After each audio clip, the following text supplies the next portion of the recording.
자, 오늘 함께 공부하실 본문은요, 창세기입니다. 창세기. 성경책들 다 있으시죠? 창세기 19장 말씀 보도록 하겠습니다. 창세기 19장.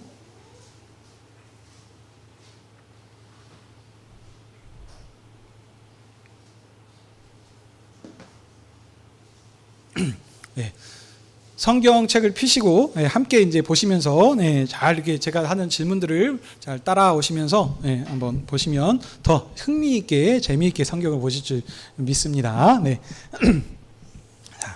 창세기 19장 1절에서 38절 말씀 보도록 하겠습니다. 자, 우리는 지금 창세기 말씀을 보고 있습니다. 이제 여러분들 크게 대답을 해주십시오. 창세기는 누가 누구에게 주신 말씀입니까? 하나님께서 출애굽한 이스라엘 백성한테 주신 말씀입니다. 그래서 시내산에서 언약을 맺은 이스라엘 백성한테 주신 말씀이에요. 아무한테 주신 게 아니에요. 하나님의 언약을 맺은 백성들한테만 주신 겁니다. 그렇죠? 그래서 창세기는 총 뭘로 되어 있습니까? 10개의 족보로 이루어져 있습니다. 족보 아시죠, 여러분? 누가 누구를 낳고. 근데 그 족보의 특징들이 있습니다. 근데 여기에 이제 10개의 족보로 되어 있는데, 이 족보를 통해서 그래서 뭘 말하느냐? 이스라엘의 역사와 그들의 정체성에 대해서 말을 하고자 이 창세기 말씀을 기록을 한 것입니다. 그래서 앞에 처음에 족보가 천지창조의 족보죠. 그러니까 근데 족보의 특징은, 예를 들면 누구의 족보라 그러면은 그 사람에 대해서 보통 얘기를 하지 않습니까, 우리는? 근데 이 족보는 그 언약을 상속받은 그 상속자에 대해서 얘기를 합니다. 그러니까 예를 들면 아브라함의 족보는 없습니다. 예를 들어보는 거예요. 아브라함의 족보라 그러면은 아브라함의 얘기가 아니고 누구의? 그의 아들인 상속자인 이삭에 대해서 얘기하는 게 이 창세기 족보들의 특징입니다. 그래서 하나님께서 약속하신 그 언약을 누가 상속할 것인가? 그래서 지금 이스라엘의 이게 결국에는 이스라엘을 위해서 얘기하려는 거거든요. 그들의 조상인 아브라함과 언약하신 약속의 말씀이 어떻게 이어져 가는가를 얘기하려고 이 창세기 말씀을 기록한 겁니다. 그래서 앞에 천지창조의 족보부터 해가지고 다섯 개의 족보는 뭐냐면 이제 고대 전체 역사를 얘기합니다. 그래서 하나님께서 아담을 통치자로 이렇게 하나님을 대신해서 이 세상을 다스리고 통치하도록 이렇게 세우셨는데, 어떻게 했죠? 이 대리자가 배반을 했어요. 그렇죠? 하나님 말씀에 불순종하고 어겨서 이제 하나님과 같이 되려고 했었죠. 그래갖고 선악과를 따먹으로 인해 가지고 죄악이 들어왔습니다. 그래서 그 죄악을 하나님께서 회복시키시고 이제 이어져가는 그 역사를 얘기하는 게 그거였습니다. 자, 그래서 계속된 사람의 불순종에도 불구하고 하나님께서 노아의 홍수를 통해서 싹 깨끗하게 하셨죠. 근데 어떻게 했죠? 그 언약의 상속자 노아의 가족들을 남겨주심을 통해서 옛 세계를 보존케 하시고, 그래서 계속 언약 역사가 이어져 가도록 하는 것이 이제 다섯 번째 역사였습니다. 자, 그리고 우리가 지금 보고 있는 그 6번째 족보는 누구의 족보입니까? 데라의 족보입니다. 데라가 누구냐면은 아브라함의 아버지죠, 아버지. 그러니까는 데라의 족보라고 했으면은, 그러면 이건 누구에 대해서 이제 얘기를 하는 겁니까? 데라의 아들도 여러 명이 있어요. 근데 그 중에서 누구? 아브라함에 대해서 말하고자 하는 것이 이제 이 족보라고 할 수 있겠습니다. 그래서 이 데라의 족보의 특징은 하나님께서 데라의 상속자인 아브라함과 언약하시고 그를 이제 부르셨죠. 그래가지고 가나안 땅을 하나님의 나라로, 하나님이 거하시는 성소로, 원래 첫 성소가 어디였죠? 에덴 동산이었습니다. 하나님께서 아담과 함께 거하시고 거기서 거하심으로 이렇게 하셨었는데, 죄악이 들어와서 하나님과의 관계가 깨어져서 에덴 동산에서 쫓겨나지 않았습니까? 그래서 이제 그것을 회복시키시기 위해서 누구를 부르시냐? 수많은 사람들 중에서 아브라함을 택하셔서 부르셨다는 거. 그래서 그와 언약하심을 통해서 이제 어떻게 했다? 너를 통해서 가나안 땅을 너에게 선물로 이제 기업으로 주어서 거기서 하나님 나라를, 하나님이 거하시는 성소를 거기서 만들라라고 이렇게 얘기하는 내용입니다. 자, 그래서 12장에서 15장 말씀을 간략하게 보면은 하나님께서 아브라함을 본토 친척 아비 집에서 구별해서 부르시고 이제 그와 언약하심을 통해서 그 언약이 계속 2번 반복하는 내용이라 그랬습니다. 그 언약은 뭐였죠? 아브라함한테 가나안 땅을 주시겠다. 근데 누구한테 주십니까? 그의 몸에서 날 상속자에게 주실 것을 약속하신 내용입니다. 그래서 이제 그 16장부터 25장까지가 한 단락입니다. 근데 거기는 어떠냐면, 그래서 아브라함의 몸에서 날 상속자에 대한 얘기를 한다 그랬습니다. 근데 처음과 끝에 16장과 25장이 처음과 끝이지 않습니까? 거기에는 아브라함의 상속자가 아닌 아브라함의 자식이긴 자녀입니다. 근데 누구냐면 아내 사라를 통해서 낳는 사람이 아니고 어떻게 해요? 육체의 힘으로 나온 여종 하갈에서 낳은 이스마엘이 16장에 있고 끝인 25장에 아브라함이 나중에 후처들을 많이 둬요. 그래서 다양한 그 후처들을 통해서 또 많은 자손들을 낳거든요. 나중에 100세 넘어가지고 한참 뒤에 화춘하셔가지고 아들이 갑자기 쭉쑥 납니다. 그전에는 하나도 못 낳다가. 그러니까 근데 뭐냐.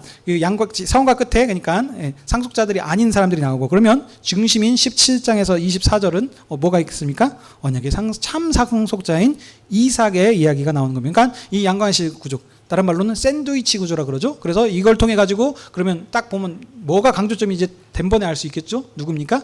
이삭에 대해서 얘기하려는 거구나라는 걸 알 수 있습니다. 자, 그래서 우리 16장에 아브라함의 아내 사레가 하나님께서 약속을 해주셨으니까 이제 상속자를 주시겠지 하고 오랫동안 기다렸는데 소식이 없으니까 아내가 어떻게 했습니까? 내가 아니고 나의 그 전에 첩이라 그러죠. 그 전에. 그래서 이 첩을 통해 가지고 하나님께서 자녀를 주시려고 하시는가 보다. 그래서 하갈이라고 하는 그 여종을 줘가지고 이스마엘이라고 하는 사람을 낳습니다. 근데 하나님께서 분명히 얘기하시죠. 이스마엘이 아니다. 너의 언약의 상속자는 이삭이 아니다라고 하시면서 이제 17장에서 그럼 뭐라 그러시냐? 이제 다시 하나님께서 아브라함에게 나타나셔서 원래 이름이 아브람 사레였습니다. 이거는 그러니까 어디냐면 그 하나의 그냥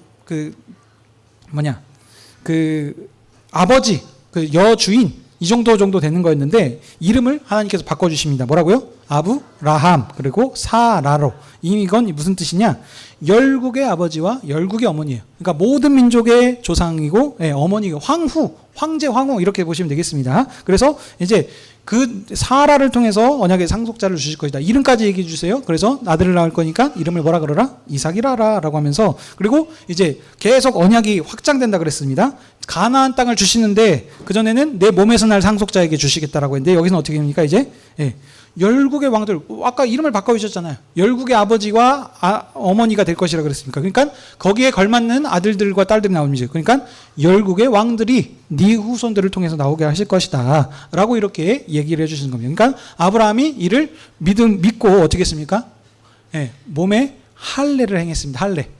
할례가 뭐냐면 남자들 고래 잡는다 그러죠. 포경수술하는 걸 얘기하는 건데 이게 단순히 의학적으로 하는 게 아니고 이게 뭐냐면 언약의 증표예요. 약속의 증표. 그래서 요즘 시대로 따지면 뭐냐면 여러분들 결혼하실 때 이게 반지를 껴주죠. 이게 뭡니까? 언약의 증표예요. 우리 한 몸으로 한 부부로서 이렇게 살겠다라고 있는 언약의 증표가 되지 않겠습니까? 그걸 통해서 우리가 이제 반지를 껴주는데 이건 뭐냐? 몸에다 새긴 거예요. 아예 몸에다. 그래서 난 누구다? 하나님과 언약을 맺은 언약의 상속자다라는 것을 몸에 새기니까 항상 그걸 기억하면서 이제 그것대로 살아가겠다라는 그런 지금 얘기인 것이죠. 그래서 지금 근데 이 아브라함의 나이가 몇 세였다고요? 90세가 넘어갈 때 99세.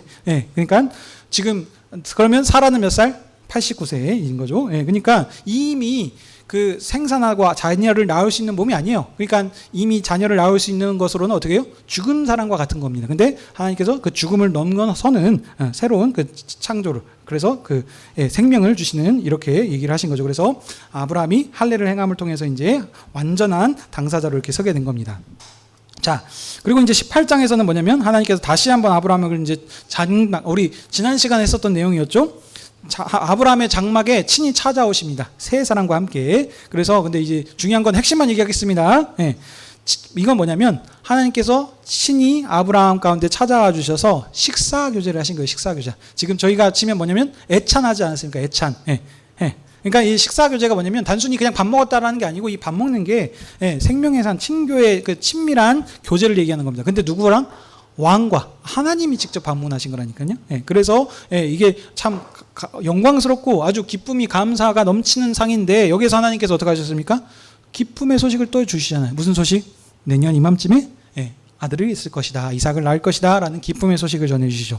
자, 그 다음에 그 후반부의 내용이 뭐였냐면 이제 언약에 아브라함한테 이제 얘기를 하셔요. 이제 소돔과 고모라를 심판하실 것이라는 사실을 아브라함한테 알려주십니다. 이게 알려주시는 게 여러분 단순한 게 아니고 어떤가? 하나님께서 아브라함과 지금 언약을 맺으신 거잖아요. 그래서 언약을 맺으심을 통해서 이제 아브라함, 네 파트너, 동반자.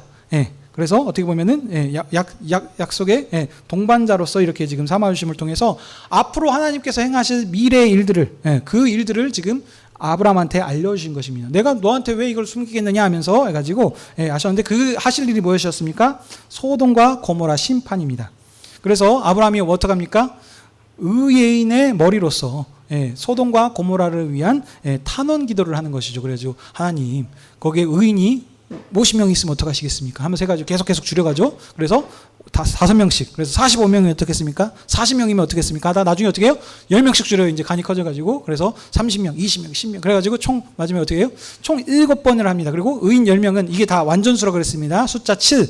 10은 완전수예요. 그러니까 10명 정도 있으면 이게 소돔과 고모라를 내가 멸하지 않겠다 이렇게 얘기하시는 겁니다. 그래서 이게 뭐냐면 하나님께서 아브라함을 그냥 말로만 네가 언약의 상속자로 삼아주시겠다는 게 아니고 크고 큰 비밀을 알리시는 동반자로 동역자로 이렇게 삼아주시는 그런 일입니다. 그래서 마치 이게 뭐냐면 하나님께서 아브라함을 언약의 상속자로 삼아주셔서 대리 통치자로 이렇게 다스리게 하시지 않았습니까? 그래서 이 동역자예요, 동역자. 아담이 창세기 그 처음에서는요. 그 다음 노아 때 아시죠? 노아의 홍수. 그때도 하나님께서 의인 노아한테만 하나님께서 앞으로 행하실 일을 알리지 않습니까? 1년 후에 어떻게? 물로 심판하실 거다. 그러니까 그것을 준비하라라고 이렇게 알려주신 것과 같이 지금 아브라함을 이렇게 지금 알려주신 것입니다. 그래서 이 두 사건을 통해서 지금 얘기하는 건 뭐냐면 지금 갑자기 생각해보세요. 18장에 이삭은 찾아와 주셔서 식사하면서 아들을 낳을 것이다 라고 얘기를 해주신 것과 뒷부분에 소돔과 고모라 심판을 알려주신 것과 무슨 상관이 있는지를 여러분들이 아셔야 된다는 거예요. 자, 한번 이건 중요하니까 한번 찾아보겠습니다. 18장 19절 말씀 한번 살펴보겠습니다. 18장의 19절 말씀. 18장 19절 다 찾으셔서 한 목소리로 한번 읽도록 하겠습니다. 시작. 내가 그로 그 자식과 권속에게 명하여 여호와의 도를 지켜 의와 공도를 행하게 하려고 그를 택하였나니 이는 나 여호와가 아브라함에 대하여 말한 일을 이루려 함이니라. 아멘. 이 목적이 이거예요.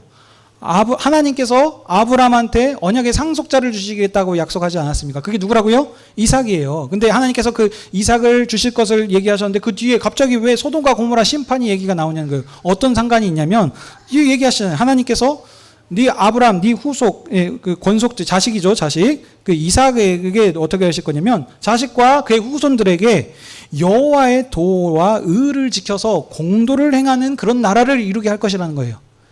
이 일을 하기 위해서 지금 하신 거니까 어떻습니까? 아브라함의 상속자인 이삭과 그의 후손들이 지금 상속받을 하나님의 나라는 어떻나요? 의와 공도가 행해진 나라이기 때문에 거긴 당연히 불의와 거짓이나 이런 것들이 들어오면 안 되는 나라입니다. 근데 이 소돔과 고모라가 어떻죠? 하나님을 떠나서 지금 악이 가득 찼다 그러지 않았습니까? 그래서 하나님께서 지금 이곳이 정말 그러한가 보시겠다라고 하면서 지금 두 천사를 보내지 않습니까? 정말 그러한가 살펴보겠다고. 그래서 지금 이 하나님께서 지금 상속하실 그 나라의 특징이 나오는 거예요. 어떤 나라? 의와 공도. 하나님의 뜻과 공의가 행해지는 그런 나라를 지금 가나안 땅에 만드시겠다라는 것을 지금 강조하는 본문이 이 18장의 말씀이 되겠습니다. 자, 무슨 얘기인지 아시겠죠? 그래서 이걸 이스라엘 백성한테 주셨다 그러지 않습니까? 그러면 이스라엘 백성이 이걸 뭐라고 하더래요? 이거는 뒤에서 그냥 연결해서 하도록 하겠습니다. 이거 여기까지 가면 너무 길어집니다. 자, 본문 이제 이런 흐름에서 오늘 19장으로 연결하도록 하겠습니다. 오늘 19장. 자, 오늘 이 19장에는요. 자, 무슨 얘기냐면 오늘 19장도 크게 두 부분으로 되어 있습니다. 먼저 이제 하나님께서 아까 천사를 보내신다 그랬어요. 뭐 하신다고요? 소돔과 고모라를 심판하시려고 그 악함을 지금 보시려고 지금 이제 그 천사들이 지금 소돔과 고모라를 이렇게 순찰하는 겁니다. 보는 겁니다. 지켜보면서. 근데 보니까 어때요? 악해요. 그래서 이제 그거를 심판하시려고 작정하시는 분이 첫 번째입니다. 근데 그 중에서 어떻게 해요? 하나님께서 아브라함을 생각하사 그의 조카 롯을 구원시켜 주시는 말씀이 첫 번째 부분입니다. 여기까지 괜찮으시죠? 두 번째는 뭐냐? 그 뒤에 갑자기 이거 여기까지만 한번 딱 끝나면 좋겠는데 여기 보시면 이제 19장 30절에 보면은 롯과 그 딸들에 대해서는 얘기가 나옵니다. 여기는 보면은 그 롯의 후손들의 출생에 대해서 이제 말씀하는 내용입니다. 그래서 요 부분들을 이제 좀 자세히 좀 한번 봐보도록 하겠습니다. 자, 아브라함과 함께 식사 교제를 했습니다. 세 사람이 왔다 그랬어요. 근데 그 한 사람은 하나님이실 거고 두 사람은 지금 뭡니까? 천사들이에요. 그래서 이 천사들을 하나님께서 보내시죠. 뭐 하라고? 소돔과 고모라가 악한지 한번 보라고. 그래서 그 아브라함의 집을 떠난 두 천사가 이제 지금 갈 길을 왔었죠. 그래가지고 저녁 때쯤에 소돔 성에 이르렀습니다. 네. 여러분 왜 2명을 보내셨습니까? 1명 보내시면 안 됩니까? 3명 보내시면 안 되고 10명 보내면 안 될까요? 왜 2명이라 그랬죠? 숫자 2는 성경에서 증인의 수예요. 증인. 1명만 가지고 얘기해서는 안 돼요. 2명이 있어야 확실한 증인이 되는 겁니다. 그래서 이 2명이라는 사람을 보내심을 통해 가지고 정말 그러한지 확실하게 한번 보고 오라라고 하는 겁니다. 자, 그래서 소돔 성에 이르르니까 어떻습니까? 소돔에 누가 살고 있습니까? 아브라함의 조카 롯이 살고 있어요. 이 조카 롯이 그때 이것도 얘기했었죠. 하나님께서 아브라함에게 약속하셨거든요. 내가 너를 축복하는 자에게 내가 복을 주겠고 너를 저주하는 자는 저주하겠다라고 하면서 아브라함과 함께 하시면서 그를 지키시고 보호하고 인도하실 것을 약속해 주셨습니다. 그래서 실제로 말만 그렇게만 한 것이 아니고 그렇게 인도해 주시는 일을 합니다. 그래서 아브라함이 그때 가나안 땅에 도착해 가지고 기근이 들어 가지고 기근을 피해서 어디로 갑니까? 애굽으로 내려갔었잖아요. 거기서 애굽 바로 왕한테, 지금으로 하면은 파라오죠, 파라오. 파라오한테 자기 아내를 빼앗길 것 같은데 하나님께서 어떻게 했죠? 개입해 주셔가지고 그걸 막으시지 않았습니까? 그래서 아브라함의 그 속한 사라를 지켜주실 뿐만 아니라 어떻게 했죠? 거기서 부자가 되게 해가지고 올라오게 하셨어요. 그러니까 하나님께서 아브라함을 함부로 대한 자는 하나님께서 치시고 지금 복 주는 축복하는 자는 복을 주시겠다라는 그것이 됩니다. 그래서 복을 받아가지고 부자가 돼가지고 기근 피해가지고 내려갔다가 부자가 돼서 왔는데 어느 정도 부자였나? 함께 내려갔던 조카 롯까지 같이 부자가 돼버렸어요. 근데 이들이 뭐 하는 사람들? 목축업을 하는 사람들이잖아요. 그러니까는 목축업을 하려면은 그 싱싱한 풀들이 많이 있어야 되지 않겠습니까? 근데 너무 많아요. 둘이 같이 키울 수 없을 정도로 해가지고 안 되겠다. 야, 우리 좀 서로 떨어져서 헤어져서 살자라고 해가지고 조카 롯이 먼저 선택한 땅이 어디였죠? 소돔과 고모라 땅이었어요. 그래서 여기 가가지고 지금 롯이 살고 있었던 상황입니다. 자, 그래서 소돔에는 롯이 살고 있었는데, 자, 성문에 있었던데 보니까 저기 뒤에서 저 멀리에서 누가 옵니까? 두 사람이 이제 오는 게 보이는 거예요. 그래서 조카 롯이 보고 어쩝니까? 일어나서 땅에 엎드려서 절하면서 영접하여서 아유, 이 나그네들이여 우리 집에서 쉬고 가십시오라고 이렇게 초대하는 이런 장면을 볼 수 있습니다. 18장에서도 아브라함도 하나님 세 사람이 오니까는 자기 집으로 이렇게 초대를 했었다 그랬습니다. 이게 이 나라 이때 당시의 문화라 그랬습니다. 그래서 지금도 저기 우즈베키스탄이나 저기 그 이슬람권에 가면 어떻습니까? 나그네들을 아주 극진히 영접하고 대접하는 문화들이 있어요. 생각해 보세요. 이 땅이 지금 어떤 땅이죠? 사막, 광야 아니겠습니까? 광야. 먼 길을 왔으면 먹고 마시는 게 이게 당연히 부족한 상황이지 않겠습니까? 그러니까 본인들은 알아요. 그러니까 먼 길 온 나그네들이 도와주지 않으면 힘들다는 걸 압니다. 그래서 내가 도와줬을 때 어떻게 해요? 저 사람도 내가 어려울 때 도와주겠다라고 하는 이런 문화들 때문에 이 어려운 사람들, 이 나그네들을 대접하면 어떻게 한다? 복을 받는다라고 하는 이런 지금 문화들을 가지고 있어요. 그래서 여기 누구냐?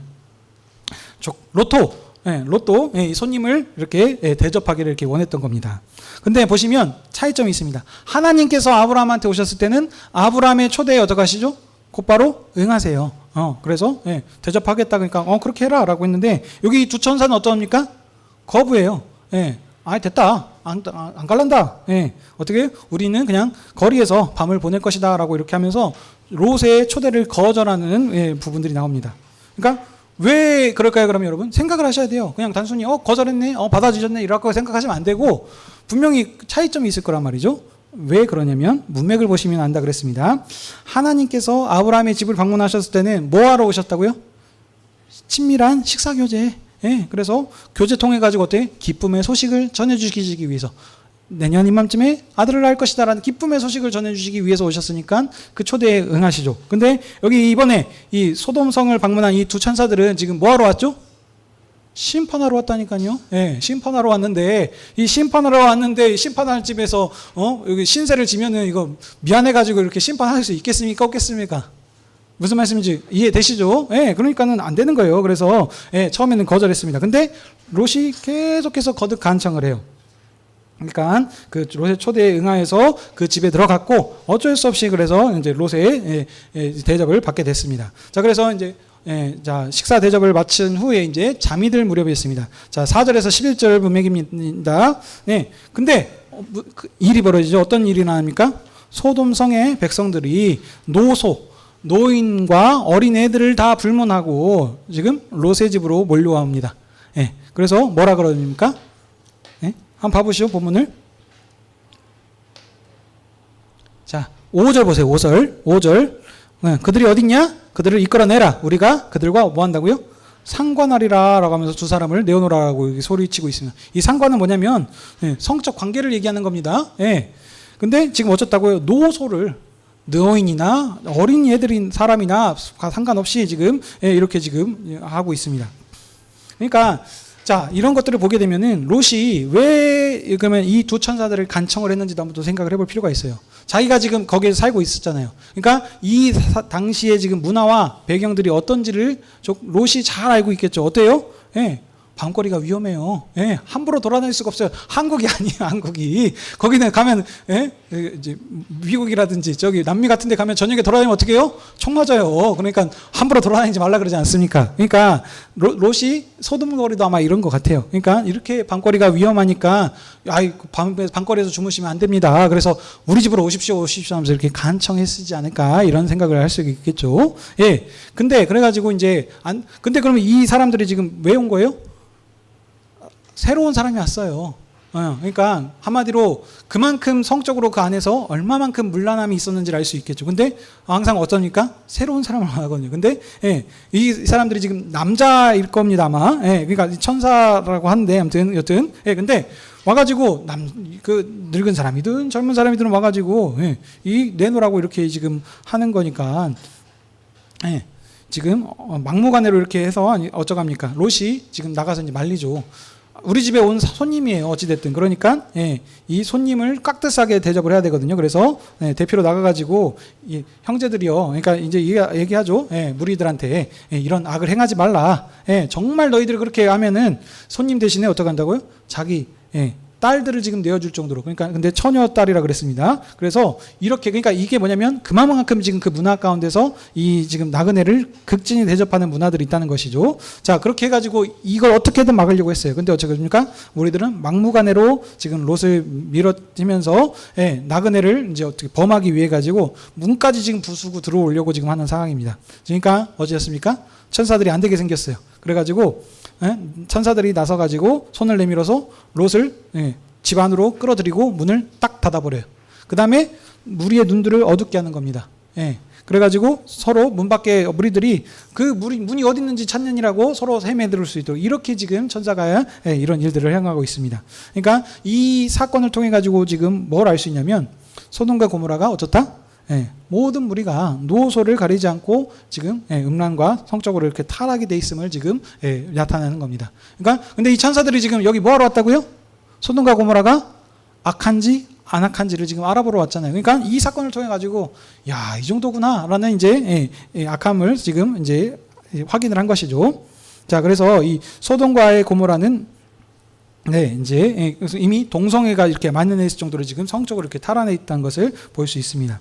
자, 그래서 이제 천사가 이제 12절에서 22절 말씀입니다. 롯에게 이제 말을 하죠. 우리가 왜 여기 왔는지, 뭐 하러 왔습니까? 여호와께서 자신들을 보내셨다. 뭐 하시려고? 이 소돔과 고모라를 멸하시려고 우리를 보내셨다. 그래서 어떻게 합니까? 네게 속한 자들, 너에게 속한 자들, 롯을 얘기하는 거죠. 소돔 자들에게 소돔성의 심판을 알려서 그들을 모아가지고 어떻게 해요? 성 밖으로 나가라라고 이걸 알려주시는 겁니다. 그러니까 뭐냐면 하나님께서 안 되겠어. 이 성 심판하셔야 되겠어. 그러니까 어떻습니까? 롯한테는 이 사실을 지금 알리는 겁니다. 그래서 롯을 비롯하여서 롯에게 속한 모든 자들 얘기했죠. 누구겠습니까? 아내, 또 자녀들, 또 거기 있는 어떤 뭐 하인들이라든지 일하는 사람들이 있지 않겠습니까? 그 사람들한테 그것을 다 알려가지고 빨리 바깥으로 피신하라라고 이렇게 얘기를 합니다. 근데 롯은 천사의 말을 믿었습니다. 그래서 그 딸과 결혼한 사이들한테 이 소식을 전해요. 그랬더니 어떻습니까? 롯의 사위들은 어디 사람이에요? 소돔과 고모라 사람들이에요. 그러니까 이 사람들은 하나님에 대해서 잘 알지 못하는 사람이겠죠. 그러니까 이들은 롯의 말을 농담으로 하는 거야. 아이고, 뭐 장인어른 뭐 그런 얘기를 하십니까? 하면서 이렇게 그냥 농담으로 그냥 우스갯소리로 알고 넘어갔겠죠. 예. 근데 그러니까 어떻게 해요? 롯도 속히 것을 떠나라고 하는, 예, 그래 떠나서 멸망하는 것을 면하라고 하는 이 천사의 재촉을 받고도 좀 그냥 긴가민가하면서 해가지고, 예, 그냥 그러고 있습니다. 그러니까 안 되겠어요. 근데 동이 틀 때가 다 되었잖아요. 한마디로 약속한 시간이 되니까 심판의 시간이 안 되게 생긴 거예요. 그래가지고 두 천사가 롯과 롯의 아내, 그 다음에 롯의 두 딸들, 총 몇 명입니까? 4명. 예.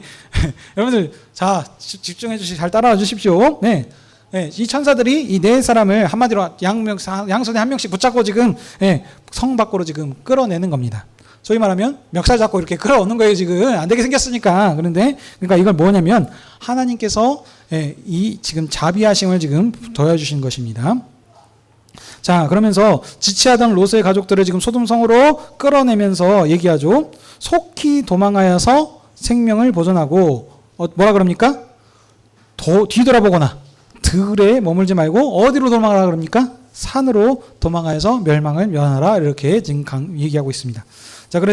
자, 근데 이 얘기를 듣고 이 롯이 뭐라 그러냐면 성 밖으로도 나왔어요, 이미. 근데, 예, 인도함을 받고도 지금 얘기하기를 하기는, 아까 지금 어디로 가라 그랬다고요? 산으로 가라 그랬답니다. 산. 근데 지금 롯이 산으로 가는 것을 지금 두려워하고 있습니다. 그래서 롯이 천사한테 부탁을 하죠. 뭐라 그럽니까? 작은 성에 살게 해주십시오. 한마디로 이게 뭐냐면 편의시설이 있고 없고예요. 편세권이라고 들어보셨습니까? 예. 세븐일레븐 편의점이 있고 없고 차이가 크죠. 예.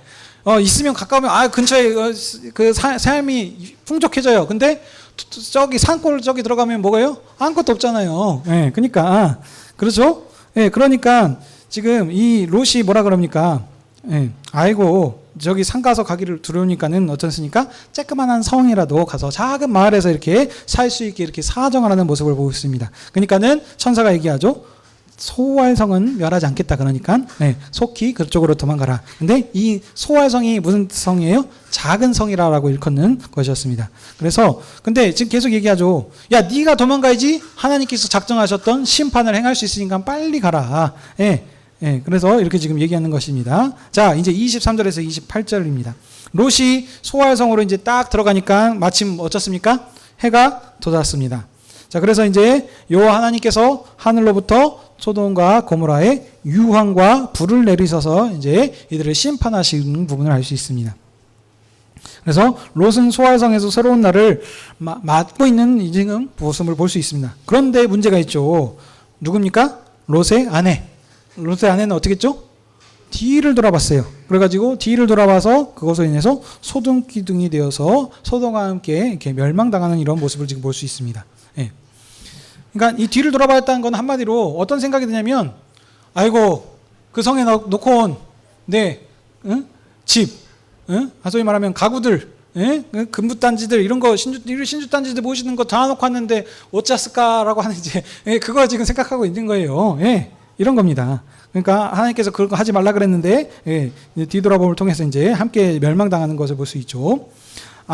자, 근데 우리 보시면 이제 29절에 보면은 아브라함이 그날 아침에 요 하나님께서 그 말씀하신 것처럼 소돔섬이 멸망하는 장면을 지금 보고 있습니다. 그러면서 얘기하시죠. 예, 하나님께서 어떻게 하십니까? 소돔성을 멸하실 때에 누구를 기억하시다? 아브라함을, 예, 기억하시사 롯을 지금, 예, 지금 그 구원하시는 그런 장면을 지금, 예, 얘기하고 있습니다. 그러니까 강조점은 여러분 여기서 뭐냐면 하나님께서 왜 롯을 구원하셨냐는 거예요. 예. 의롭기 때문에 구원하신다는 게 아니에요. 저기 보십시오. 하나님께서 이런 심판하셨던 경우가 창세기에서 이전에 한번 있었습니다. 어떤 일이었죠? 노아 형수. 그렇죠. 그때는 어떻게 했죠?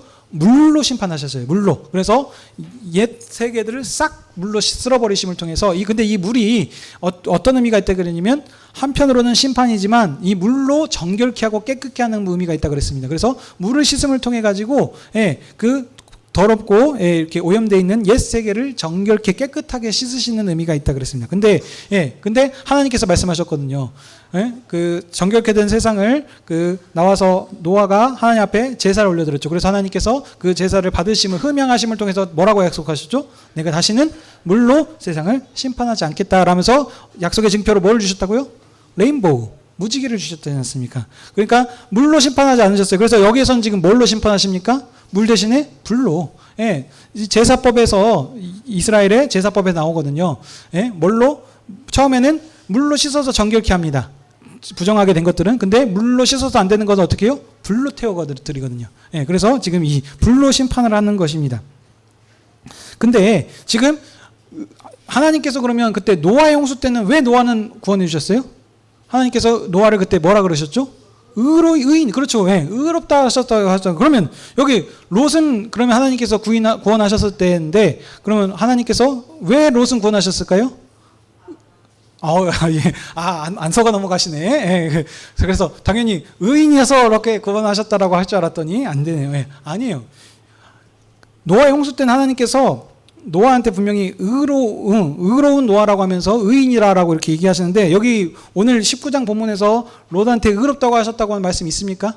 없습니다. 그러니까 강조점은 롯이 의로워서가 아니에요. 하나님이 아브라함 때문에 아브라함을 기억하셔서 지금 그에게 지금 은혜를 베푸셨다는 겁니다. 소위 말하면 아브라함의 중보 기도 때문에 의인 50명, 40명 이렇게 계속 줄였다 그랬죠? 그 10명, 했던 그 아브라함의 기도 때문에 하나님께서 지금 롯을 건져주신 거예요.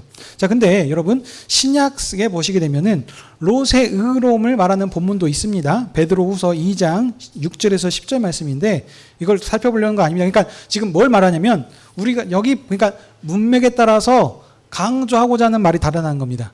어느 문맥에서는 롯의 의로움을 얘기할 때도 있어요. 근데 지금 여기 오늘 창세기 19장에서는 어떻다가 롯의 의로움은 전혀 아니에요. 근데 뭐 굳이 따지자면은 롯이 의로운 부분들이 있을 수 있습니다. 뭐예요? 나그네를 영접하려고 했던 거. 그래서 그 부분들은 의롭다고 할 수 있겠죠. 그렇지만 지금 강조하고자 하는 문맥은 뭐다? 29절. 하나님께서 아브라함 때문에 지금 롯을 건지셨다는 겁니다. 자, 여기까지 괜찮으시죠? 그 다음에 이제 30절에서 이제 마지막 38절의 말씀을 좀 보면 좋겠어요. 자, 딱 보시면 29절에서 딱 끝나면 딱 좋을 것 같아요. 근데 지금 30절에서 38절에 지금 뒤에가 지금 부록처럼 하나 더 붙어 있지 않습니까? 근데 이 뒤에 얘기가 무슨 얘기냐면, 여러분, 조금 성경에서 말하는 게 좀 부끄러운 지금 본문이에요. 소위 말하면 이걸 근친상간이라고 하죠. 그래서 롯이 소알에 거주하기를 살아봤는데, 지금 무슨 상황이냐면, 소알 성에 갔는데 이 소알 정도 어때요? 소돔과 고모랑 똑같아요. 아마 악해요. 그러니까 거기에 살기를 지금 두려워하고 있는 겁니다. 그래서 어떻게 했습니까? 아이고야, 여기서 못 살겠다 해서 결국에는 천사가 얘기했었던 대로 어디로 갑니까? 산으로 가요. 아이고, 처음부터 순종하고 갔으면 좋았을 텐데, 거기 살다가 결국엔 산으로 올라가서 지금 가고 있습니다. 그래서 롯은 심판 중에서 아내도 잊어버렸지, 또 어쩌습니까? 사위들까지 다 잊어버렸어요. 그러면 이제 어떻게 되죠? 후손을 낳을 수가 없어요. 근데 여러분, 이때 당시에 후손을 낳는 일이 아주 중요한 일이었었죠. 그러니까 후손을 낳을 수 없는 이런 상황인데, 그러니까 이 롯의 두 딸들이 어떻게 했습니까? 후손을 얻기 위해서 아버지를 지금 술 취하게 해가지고 의식 없이 한 다음에 이렇게 동침해가지고 후손을 낳게 하는 이런 일들이 일어났습니다. 이게 지금 어떻게 보면 너무나도 참 부끄럽고 좀 아유, 이런 것들을 왜 굳이 성경에 기록했지라고 이런 생각이 드는 지금 이야기들이 아니겠습니까? 근데 성경에서 기록을 하고 있단 말이에요. 그러면 괜히 기록한 게 아니겠죠. 이유가 있을 것이에요. 여튼 근데 아버지와 동침함을 통해서 롯의 두 딸들이 아버지로 말미암아 두 아들들을 낳게 됩니다. 그래서 한 명은 나중에 모압 족속이 되고, 나중에 그 다음에 암몬 족속이 되었다 하면서 이 지금 이렇게 얘기하고 오늘 본문을 마치고 있습니다. 자, 오늘 본문 흐름은 우리가 다 살폈습니다. 그러면 이제 여러분 아셔야 돼요. 이걸 통해 가지고 하나님께서 말하고자 하는 메시지가 무엇인지를 살펴야 된다는 겁니다. 내용만 알고 땡 하시면 안 된다는 거죠. 지금 하나님께서 아브라함에게 친히 찾아와서 언약의 상속자를 주시겠다라고 하신 다음에 언약의 동반자로서 소돔과 고모라의 심판을 알리셨죠. 그래서 하나님께서 아브라함은 의인의 대표로서 소돔과 고모라를 위해서 7번에 걸쳐서 탄원기도 하나님 용서해 주십시오라는 이런 기도를 올렸죠. 그래서 하나님께서는 그 간구를 들으시고 10명만 있으면 멸하지 않겠다라고 했습니다. 근데 천사들이 그 직접 가서 봐보니까 어때요? 너무너무 악해요. 그래서 정말 이렇게 동성애가 흔하게 될 정도로 지금 타락된 정도였습니다. 그래서 하나님께서 그 성 거기를 멸하시는데 그 심판 중에서 무엇을 얘기하시냐면은 롯을 구원해 주셨다는 겁니다. 누구 때문에? 아브라함 때문에. 왜냐하면 지금 얘기하거든요. 하나님께서 이 조카 롯이 롯에게 소속되어 있는 겁니다. 한마디로 하면 그러니까 아브라함의 그 은혜 그 안에 있는 겁니다. 속해 있기 때문에 하나님께서 아브라함의 소유를 다 지키셨던 거거든요. 그래서 조카 롯도 하나님께서 지금 아브라함의 소유이기 때문에 그에게 은혜를 베풀어 주셔서 자비를 베풀어 주셔서 지금 롯을 지금 살려 주신다는 그 얘기입니다. 자, 근데 여기까지는 이해가 되죠. 근데 아까 말한 것처럼 뒤에 부분 이제 라 딸들을 통해서 지금 이렇게 소위 말하는 금친상간을 해가지고 했는데 이 얘기를 왜 굳이 여기서 얘기를 하냐는지를 지금 살펴봐야 된다는 것이죠. 자, 그러려면 오늘 이 창세기의 말씀, 창세기, 출애굽기, 레위기, 민수기, 신명기 이 5권을 해가지고 모세 오경이라 그럽니다. 모세가 기록을 했다 그래요. 근데 이 창세기 말씀을 아까 처음에 말씀드렸습니다. 누가 누구에게? 하나님께서 이스라엘 백성들한테 이 말씀을 주셨다니까요. 오늘 나에게 당장 주신 게 아니고 1차적으로는 누구냐면 이스라엘 백성들한테 이 말씀을 주셨다는 거예요. 그러면은 우리들이 생각할 거는 이스라엘 백성한테 오늘 이 말씀을 주셔가지고 하나님께서 뭘 말하고자 하는지 요걸 이렇게 보셔야 된다는 겁니다. 그러니까 다시 말하자면 이 모압과 암몬 족속이 나오는 게 누구와 관련이 있는 거예요? 이스라엘 민족과 이스라엘 백성과 관계가 있으니까 이 말씀을 지금 기록을 한 겁니다. 그렇죠? 이들과 관계가 없으면 이걸 굳이 뭐하러 기록을 했겠습니까? 그래서 우리 시간 관계상 그러니까 다 살펴볼 수는 없고 제가 그냥 구절만 말씀드리겠습니다. 신명기 2장 9절 제가 읽어드릴게요. 여호와께서 내게 이르시되 모압을 괴롭게 하지 말라. 그와 싸우지도 말라. 그 땅을 내가 내게 기업으로 주지 아니하리니 이는 내가 롯의 자손에게 아르를 기업으로 주었습니다. 18절 19절입니다. 내가 오늘 모압 변경 아르를 지나리니 암몬 족속에게 가까이 이르거든 그들을 괴롭게 하지 말고 그들과 다투지도 말라. 암몬 족속의 땅은 내가 네게 기업으로 주지 아니하리니 이는 내가 그것을 롯의 자손에게 기업을 주었음이니라. 아멘. 하나님께서 지금 이스라엘 백성한테 뭐라 그랬어요? 모압과 암몬을 괴롭게 하지 말라 지금 얘기하십니다. 여기는 너한테 주신 약속의 땅이 아닙니다. 그 약속의 땅은 어디예요? 가나안 땅만이에요. 자, 그러니까 뭐냐면 원래 여러분 이 모압과 암몬은 출생으로 지금 치면은 엄청나게 부정한 자입니다. 그렇죠? 율법에서 하나님의 율법에서 이것도 어마어마하게 강력하게 금하신 범입니다. 아비나 어미의 하체를 범하지 말라. 이것은 죽을 죄예요, 죽을 죄. 근데 지금 이 죽을 죄를 누가 했다고요? 롯의 두 딸들을 행했다니까요. 그러니까 원래 율법으로 따지면 이 사람들은 어떻게 해요? 부정한 중에서도 엄청 부정한 자. 그래서 사형에 해당되는 아주 큰 죄를 지은 자들입니다. 근데 하나님께서 어떻게 하셨습니까? 이 부정한 자들에게도 은혜를 베풀어 주셨어요. 왜 베풀어 주셨겠습니까? 아브라함, 그에 속한 롯이기 때문에 그러니까 어떻게 말하면 이들이 했던 죄를 보시면 죽어야 된다니까요. 이런 은혜가 있을 수 없어요. 근데 하나님께서 이들도 아브라함에게 속한 자들이기 때문에 하나님께서 이삭을 택하셨지만 이스마일이라고 하는 그에도 하나님께서 아브라함의 씨이기 때문에 그에게도 12두령을 이루게 하시지 않습니까? 이와 같이 이 롯이 의로워서가 아니고 아브라함에 속한 자이기 때문에 하나님께서 그들의 죄악과 연약함에도 불구하고 이렇게 은혜를 베풀어 주셨다니까요. 그냥 살려주신 것 정도만 아니고 어떻게 해요? 그들도 한 기업을 땅을 차지할 수 있도록 하나님께서 이렇게 은혜를 지금 베풀어 주신 것입니다. 자, 근데 보시게 되면 여러분 여기서 끝나지 않아요. 신명기 23장 3절에서 8절 말씀이거든요. 여기 제가 그냥 핵심만 읽어드릴게요. 암몬 사람과 모압 사람은 여호와의 총회에 들어오지 못하리니 그들에게 속한 자는 10대뿐만이 아니라 영원히 여호와의 총회에 들어오지 못하리라 라고 이렇게 얘기하는 부분이 있습니다. 자, 근데 뒤에 끝에 보시게 되면요, 에돔에 대해서도 얘기합니다. 에돔이 누구죠, 여러분? 이삭의 형. 이삭이 아니죠. 야곱의 형, 예, 기억하시죠? 누굽니까? 에서죠, 에서. 예, 에서가 나중에 에돔이 되지 않습니까? 에돔. 근데 하나님께서 에돔은 미워하지 말라 그래요. 그러면서 그는 내 형제이니라. 예, 그리고 애굽 사람도 미워하지 말라. 그 땅에서 니네들이 객이 되었습니다. 그들은 3대 자손 후에 여호와의 총회에 들어올 수 있다라고 합니다. 자, 정리합니다. 자, 집중하고 따라오셔야 됩니다.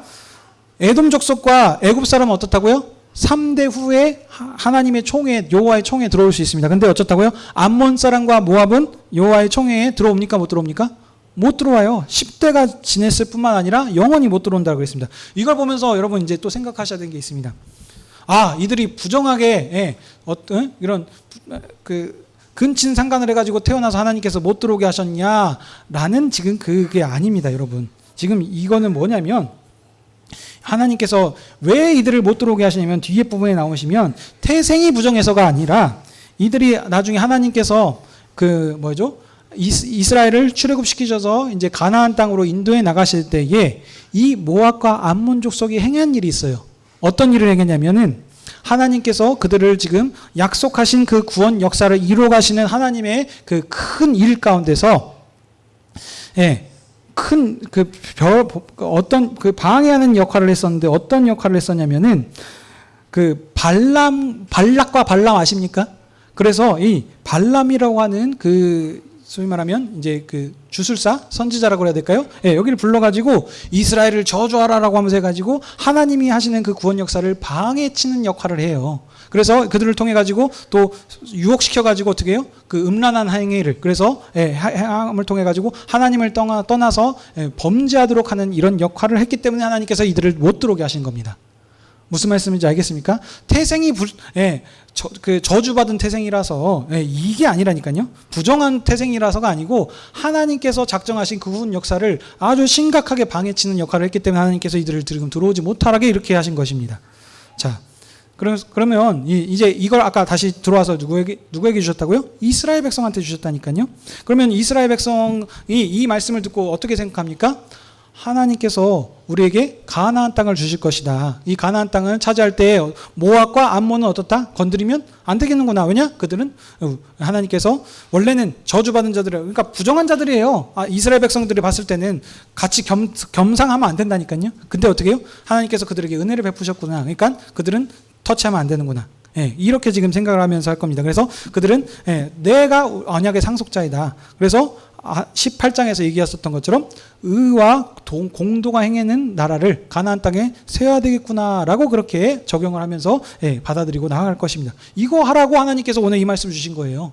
단순히 너희들 동성애하면 안 된다, 이 얘기 하시려는 게 아니고, 이 말은 맞긴 맞는데 단순히 그냥 어떤 그렇게 부정한 일을 행하지 말라고 얘기하신 게 아니고, 너희들이 지금 행해야 할 사명이 있다니까요. 미션이 뭐예요? 가나안 땅에 들어가서 하나님의 의와 공도가 행해지는 그런 거룩한 하나님 나라를 세우는 거, 하나님이 거하신 성전을 통해서 하나님의 통치하심이 모든 민족에 미치게 하는 그 일들을 행하는 그 미션이 있다니까요. 그래서 너희들이 어떤 정체성을 가지고 있냐?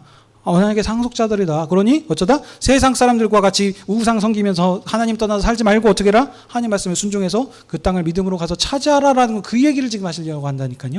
자, 그러면 우리가 이제 2025년을 살고 있는 우리한테도 적용해야 되겠잖아요. 이스라엘 백성이 아니지 않습니까? 우리는 구약시대 백성이 아니고 우리는 신약시대를 살고 있거든요. 언약의 신실하신 하나님께서 약속을 지금 다 이루어 가셨습니다. 그래서 아브라함에게 하셨던 약속, 너를 통해서 모든 민족을 복주시겠다라고 하는 그 약속을 이루시기 위해서 누구를 보내셨습니까? 다윗의 후손으로 예수 그리스도를, 하나님의 아들을 예수 그리스도를 이 땅에 보내셨습니다. 그래서 이 예수 그리스도를 십자가의 죽음의 그 사역을 통해서 이제 우리를 모든 죄의 권세 아래서 이렇게 구원하시는 그 일들을 응하셨습니다. 자, 그래서 이제 어떻습니까? 이 하나님께서 보내신 이 아들, 우리 오늘 그 주일 설교 본문과도 연결되지 않습니까? 예수님께서 천국 왕으로 오셔서 구약과 비교할 수 없는 새로운 나라를 세우셨다니까요. 그 나라, 이 나라는 어떻습니까?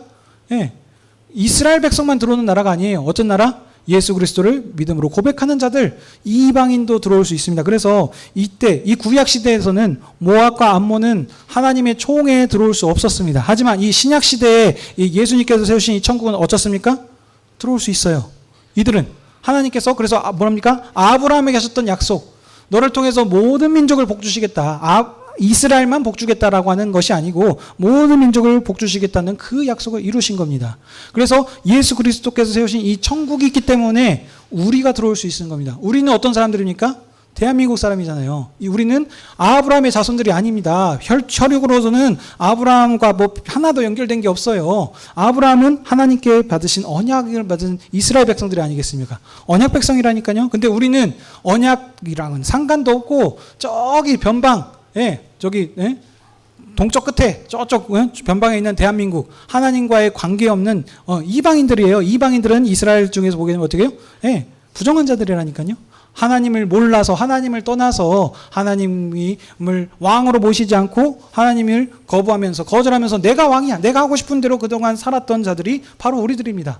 근데 어떻게 해요? 이제 우리가 구약 같았으면 우리는 하나님 나라 백성이 될 수가 없었다니까요. 모압과 암몬과 같은 처지에 처해 있는 것이 우리입니다. 근데 어떻게 했습니까? 하나님께서 예수 그리스도를 보냄을 통해서 이제 믿는 자는 상관없다니까요. 남녀노소 빈부 귀천, 돈이 많거나 적거나 또 어린아이거나 나이가 많거나 상관없이 다 예수 그리스도를 주로 왕으로 고백하는 자는 들어올 수 있는 겁니다. 그래서 우리가 이 지금 머나먼 이 대한민국까지 이 복음이 전해져서 우리가 이 복음을 들었어요. 그러므로 이제는 어떻게 우리는 적용이 되겠습니까? 이스라엘 백성이 언약의 상속자가 아니에요. 구약 시대는 혈육을 통해서 하나님께서 하셨지만 이제는 혈과 육을 떠나서 아브라함, 예수 그리스도 안에서 하나님을 아빠 아버지로 부르는 한 믿음의 형제 자매로 불러주셨다니까요. 그래서 우리가 형제님, 자매님 부르는 게 brother, sister이 진짜 하나님 아버지시고 우리는 그 안에서 같은 형제 자매 가족이라니까요. 가족. 이렇게 지금 된 겁니다. 이 나라가 지금 이 교회, 이게 지금 하나님 나라, 새로운 나라 백성 된 것입니다. 그래서 이제 어떻게 됐냐? 야, 이스라엘 너희들 왕 보냈는데 너희들 거절하지 않았냐? 죽이지 않았냐? 십자가에 못 박지 않았냐? 그래서 너희들은 이제 언약의 상속자들이 아니야. 이제는 어쩌냐? 예수 그리스도를 왕으로 영접하고 믿음으로 고백하는 자들이 언약의 상속자들이라니까요. 우리한테 그 약속이 있습니다. 우리가 하나님의 아들이고 자녀들이에요. 우리가 상속자들이라는 사실을 믿으시기 바랍니다. 그래서 우리가 이제 이 사명을 봉사해야 됩니다. 이마디 말씀하고 말씀드리겠습니다. 소돔과 고모라가 왜 멸망당했습니까? 의인 10명이 없어서. 10명이. 하나님께서는 이게 노아 때랑 똑같아요. 노아 때에서도 하나님께서 세상 사람들이 타락해서가 아니라니까요. 여호와의 이름을 불러야 되는 그 하나님 나라 백성들이 어떻게 했다고요? 타락했다니까요. 노아의 자손들이 여호와의 이름을 불러야 되는 사람들이 그 사명을 못했을 때 하나님께서 물로 심판하셨던 거고, 이 소돔과 고모라에 하나님 나라 이름을 부르는 백성이 거기에 10명이 설마 9명이 있으면 하나님께서 거기서 멸하셨을까요? 아니에요. 한 명이라도 있었으면 하나님께서 소돔과 고모라를 멸하시지 않으셨을 겁니다. 근데 없었더니 어떻게 해요? 존재할 필요가 없어요. 그러니까 하나님께서 불로 심판하셨습니다. 그러면 우리한테는 어떤 사명이냐면 이 두 가지가 있습니다. 우리 때문에 어떻게 보면 이 세상을 하나님께서 지금 심판하지 않고 우리를 보존케 하시는 겁니다. 왜냐하면 언약의 상속자, 아들들과 딸들이 다치면 안 되지 않습니까? 무슨 얘기인지 아시겠죠? 근데 두 번째는 뭐냐면 그런 감사하고 영광스러운 기쁨도 있을 뿐더러 반대로 우리가 하나님의 언약 나라의 백성으로서 아들과 딸로서 오늘 이 천국 백성에서 그런 사명의 삶을 살아라고 이렇게 말씀하셨는데 그 삶을 살지 않는다면 이 사상이 존재할 이유가 없게 돼버리는 것입니다. 그래서 우리는 어떻습니까? 마지막 사명자, 마지막 시대를 봉사하는 사명자들입니다. 우리가 언약의 상속자들이. 그래서 오늘 말씀과 연결하자면 천하만민이 주님께 돌아오는 그 마지막 사명을 신실히 감당해가는 저와 여러분이 되시길 주님의 이름으로 축복합니다. 아멘. 질문 있으십니까? 네, 그럴 것 같습니다. 자, 기도하고 마치도록 하겠습니다. 아버지 하나님, 오늘 이 창세기의 말씀을 통해서 하나님께서 또 어떻게 소돔과 고모라를 멸하시는지 살폈습니다. 조카 롯이 의로워서가 아니고 하나님께서 아브라함에게 하셨던 그 약속을 통해서 아브라함의 권세 아래 있었기 때문에 그를 살리시고 은혜를 베풀어 주셨다는 모습을 우리가 보았습니다. 우리는 하나님을 떠나서 하나님을 살았던 이방 민족입니다. 그렇지만 하나님께서 이제 예수 그리스도를 통하여서 우리에게 먼저 찾아주셔서 이 복음을 알게 하셨고 하나님 나라 백성으로서 살 수 있게 은혜를 베풀어 주시니 참으로 감사드립니다. 이제 우리가 하나님의 아들과 딸들로서 삶을 살 수 있도록 이렇게 은혜를 베풀어 주셨사오니 마지막 시대를 봉사하는 자들로서 소돔과 고모라의 의인이 10명이 없어서 멸망당했던 일들을 반복하지 않도록 우리가 하나님 말씀만 붙잡고 천국의 법을 따라서 살아갈 수 있는 우리 사명들을 잘 감당할 수 있는 저희들 되게 해 주시옵소서. 그래서 마지막 천하 모든 만민이 이 주님을 알고 경배하고 복종시킬 수 있는 그 사명을 잘 감당해 갈 수 있는 저희들 되게 해 주시옵소서. 이제 우리 또 세상에 나가서 한 주 동안 살 것입니다. 그 가운데 어디 있든지 우리가 그리스도의 증인의 삶을 살 수 있게 허락하여 주셨고, 우리 이 자리에 함께하지 않는 자들이 어디 있든지 지켜주셨고, 다음번에는 꼭 이 자리에 함께 나와서 주님의 상에서 함께 기뻐하고 영광 올려드릴 수 있는 저희들 되게 해주시옵소서. 감사하며 이 모든 말씀 예수님의 이름으로 기도드립니다. 아멘.